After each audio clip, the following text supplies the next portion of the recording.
Hello everyone, and welcome to a pros and cons of the video game Crime Secrets Crimson Lily on Not Now Mom, I'm Gaming.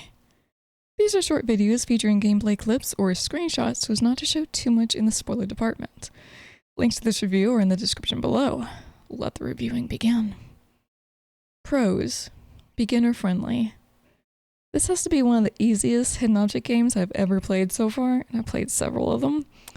I even started out on expert difficulty and got through the game with only a few hiccups on my end from not figuring out what to use where.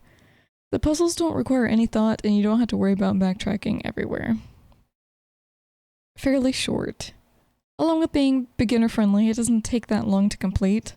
On expert difficulty as a first time playthrough, it only took me 3 hours to get from start to finish. Cons.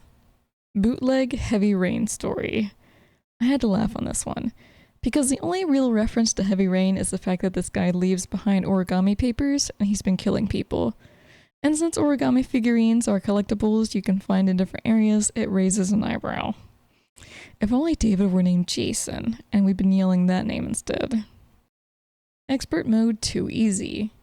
Okay, with everything mostly disabled and a click penalty on hidden object scenes, expert mode should have had some challenge to it.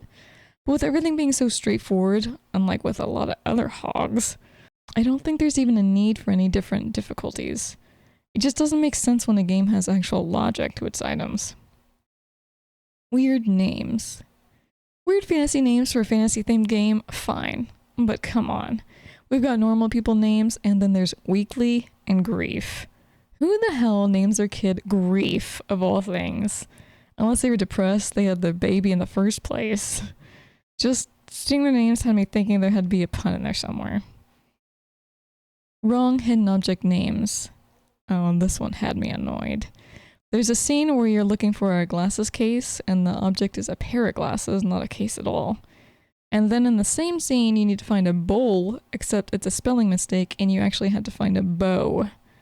I had to carefully click through the entire scene in order to find these items that weren't clearly labeled since there's a spam click prevention on the scenes.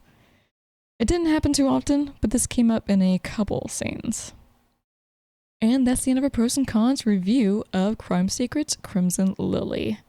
Thanks for watching everyone, and don't get in too much trouble when you say, "Not now, Mom, I'm gaming."